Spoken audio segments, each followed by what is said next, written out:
He drives a 2009 Honda with a cracked side mirror and a faded Yankees cap he's had since college. Last Tuesday, you stood behind him in line at the grocery store, watching him count out crumpled bills for a case of store brand water. You felt something for him. Maybe pity, maybe a quiet relief that it isn't you. Here's what you didn't know standing there. His investment account crossed $191,000 3 weeks ago. He hasn't told a single person, not his brother, not his best friend, not the woman he's been seeing for 4 months, and he has no plans to. He makes $58,000 a year at a job that will never make anyone's LinkedIn feel jealous. That number alone doesn't explain $191,000.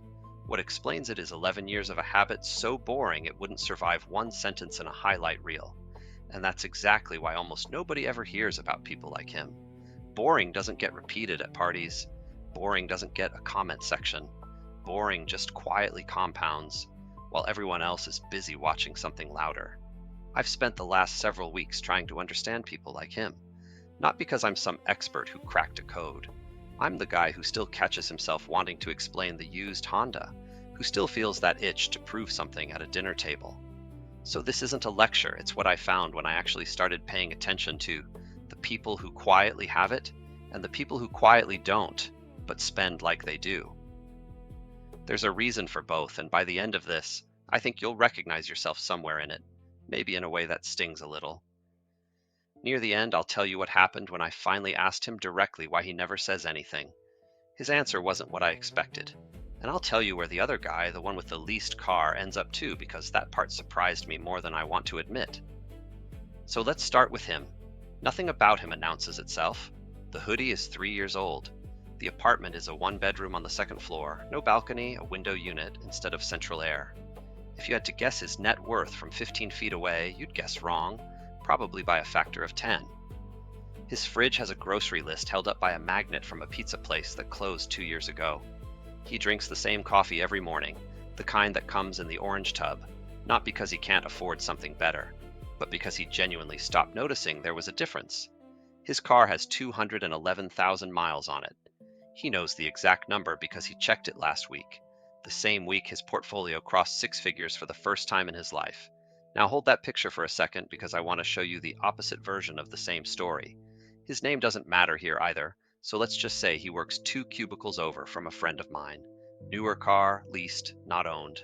A watch he mentions more often than seems necessary. He picked up the tab twice last month for a group dinner nobody asked him to cover. On paper, from across the room, he looks like the one who's winning. His savings account has $412 in it. He's been meaning to start investing for about 6 years now. Something always comes up first.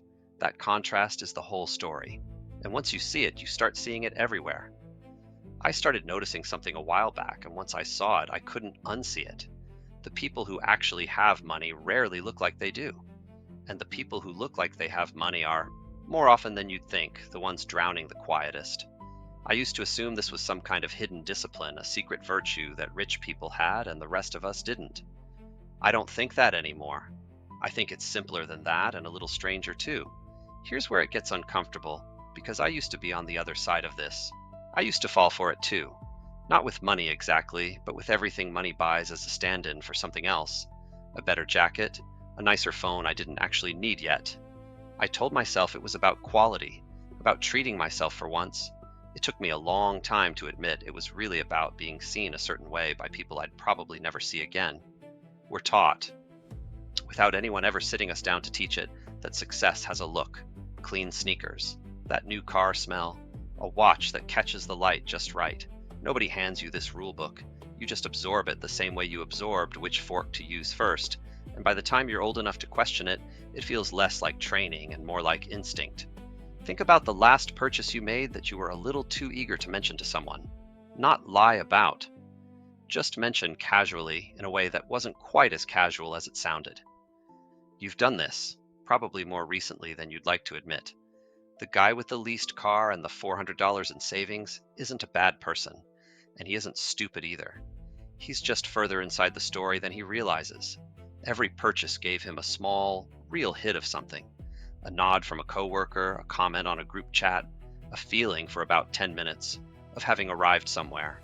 Nobody warned him that the feeling has a half-life, and that it resets a little faster every single time. But there's a second reason people hide it, and this one isn't about vanity at all. This one is about protection. Money that shows is money that gets noticed, and being noticed isn't always safe. The cousin who suddenly remembers your birthday right after you mention a bonus. The coworker who starts talking about a business opportunity the week your new car shows up in the parking lot. The salesperson who can spot a nice watch from across the showroom floor and quietly adjust the price before you've even said a word. The lawyer working on contingency who reads a room before he reads a case file. Visible money gets asked for, envied, or targeted. Quiet money just keeps compounding, mostly left alone, because nobody thinks to look for it in the first place. I think about this every time someone tells a story about a distant relative who came into some money and was never quite the same with family afterward. Suddenly, there were tensions nobody could fully explain, loans that were requested and never quite repaid, a slow drift in relationships that used to feel simple.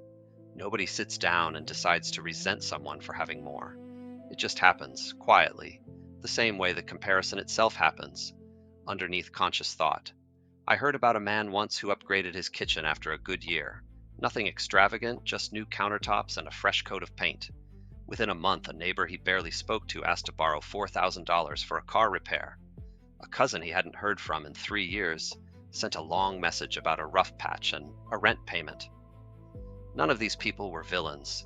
They were just doing the same thing your brain does automatically, reading a visible signal and updating their sense of what's possible to ask for. He paid the countertops off in 6 months. He spent the next 2 years quietly untangling the financial arrangements that Upgrade had accidentally invited into his life. There's actually a name for part of what's happening here. Psychologists call it social comparison. Our brains are wired to measure our own worth against the people around us, constantly, mostly without asking our permission first. When someone visibly outperforms us, it doesn't just register as information, it registers as a small threat, and threats provoke reactions, sometimes generous ones, often not. The quietly wealthy aren't necessarily wiser than everyone else. A lot of them just figured out, maybe even by accident, that removing yourself from the comparison removes you from whatever reaction follows it. No visible win, no target on your back. Once you understand that, the tells start making a lot more sense. I've started noticing small things I used to miss completely. It's the 78-year-old at the hardware store who pays with a folded 20 and does the math in his head before you can even reach for your phone. It's the coworker who's driven the same reliable, boring car for 9 years and has never once complained about it needing anything. It's the woman who packs her lunch every single day, not because she has to, but because she stopped needing anyone else to know that she didn't have to. It's the neighbor whose house never gets a renovation, but whose kids' college funds have been full since middle school, a fact you'd only know if you happened to ask the right question at the right time, which almost nobody ever does. None of them are performing frugality for an audience, they're just living somewhere nobody's watching, which is exactly the point of the whole thing. I used to think frugal and wealthy were two different personality types, like introvert and extrovert, something you were born leaning toward. I don't think that anymore either. I think it's closer to a decision made once, early, and then repeated so many times it stopped feeling like a decision at all. The first time you choose the boring option instead of the impressive one, it costs you something. It feels like giving something up in front of people who might judge you for it. By the 100th time, you don't even notice you're choosing anymore. It's just who you are now. That's the part nobody tells you about discipline. It's supposed to feel hard forever. It doesn't. It just feels hard at the start. I won't pretend this comes free, though. There's a real cost to living this way. And it isn't the missed vacations or the older phone. It's smaller than that, and lonelier. It's watching someone you care about buy the exact thing you decided against and saying nothing, because explaining yourself would sound like a lecture nobody asked for. It's sitting through a conversation about someone's new kitchen renovation while your own kitchen is 15 years old and perfectly fine, and feeling that small flicker of doubt anyway, the one that whispers maybe you're the one doing this wrong. It's showing up to things in the same coat you've had for years, while everyone around you seems to be upgrading everything and reminding yourself, quietly, that you know something they don't. Quiet wealth doesn't come with applause. Most days, it doesn't come with anyone even noticing at all. There's a particular kind of silence that happens at family gatherings, the kind where someone asks how work is going, and you give the shortest true answer possible, because the full answer would sound like bragging even though it wouldn't be. You learn to compress your life into sentences small enough that nobody has a reason to react to them.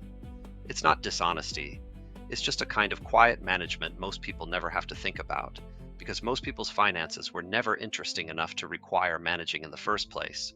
But here's what I keep coming back to. The part of this that actually matters long term isn't the account balance. It's what a kid raised in that kind of house learns, just from watching, without ever being taught it directly. They don't grow up thinking money is for showing. They grow up watching someone stay calm during a bad month, watching someone say no to things without any drama attached, watching someone build something steady instead of something loud. That's not a lesson you can put into a lecture. It gets absorbed the same way the need to impress people gets absorbed, except this time it's absorbed in the opposite direction. 20 years from now, one of these two men is going to be explaining to his kids why the market crash barely touched their plans. The other is going to be explaining again why this year isn't the year for the vacation he promised. Neither of them is a villain in this story. One of them just started paying attention to a different signal a long time before it would have mattered to anyone watching. So I went back to him, the guy from the grocery store, the Honda, the case of store brand water. I asked him more or less why he never says anything. Why not tell his brother, his friends, the woman he's seeing? He thought about it longer than I expected before he answered. He said the money isn't actually the thing he's protecting. It's the version of his life where nobody else's opinion gets to matter in it. The second people know, he said, it stops being just his. It becomes something he has to explain or defend or quietly apologize for, and he'd rather it just kept growing, unnoticed, exactly the way it has been all along. I keep thinking about that answer honestly, because I don't think this is really about money at all, not underneath it. I think it's about who gets a say in your life and who doesn't. Somewhere along the way, a lot of us started letting other people's eyes decide what our choices should look like without ever actually agreeing to that arrangement. And the other guy, the one with the leased car and the $400 in savings, he's fine. Nothing dramatic happened to him. That's actually the part that surprised me most. Life didn't punish him for it in some obvious, satisfying way. He's still working the same job, still 6 years away from starting to invest, probably still will be next year too. Nobody's coming to teach him a lesson. The cost isn't a single moment, it's just years, quietly passing, spent on a version of success that was never actually his to begin with. So before you close this out, I'd ask you to sit with one honest question. Not about your bank account, about how you actually see money in your own life, right now, today. Is it something you're quietly building for yourself, on your own terms? Or is some part of it still performing for people who, if you're honest, probably aren't paying that much attention anyway? Think back to the last few decisions you made with money, not the big ones, the small, everyday ones. The coffee you didn't need to buy out, the upgrade you picked over the plain version. Were you choosing what actually served you, or were you quietly choosing what would look right if someone happened to notice? There's no wrong answer here, and I'm genuinely not saying any of this from above it, because I catch myself failing this question more often than I'd like to admit, but noticing it is the whole shift. You can't change a pattern you've never actually looked at directly. You don't have to answer any of this out loud. Just sit with it for a minute after this ends. That's usually where the real shift starts. Not in a spreadsheet, not in a budgeting app. In a quiet moment exactly like this one, alone with your own honest thoughts about what money actually means to you, underneath everything you've been taught to perform. If any part of this made you want to understand your own relationship with money a little better, that's exactly what this channel is here for. Subscribe and I'll keep unpacking this with you, one quiet piece at a time.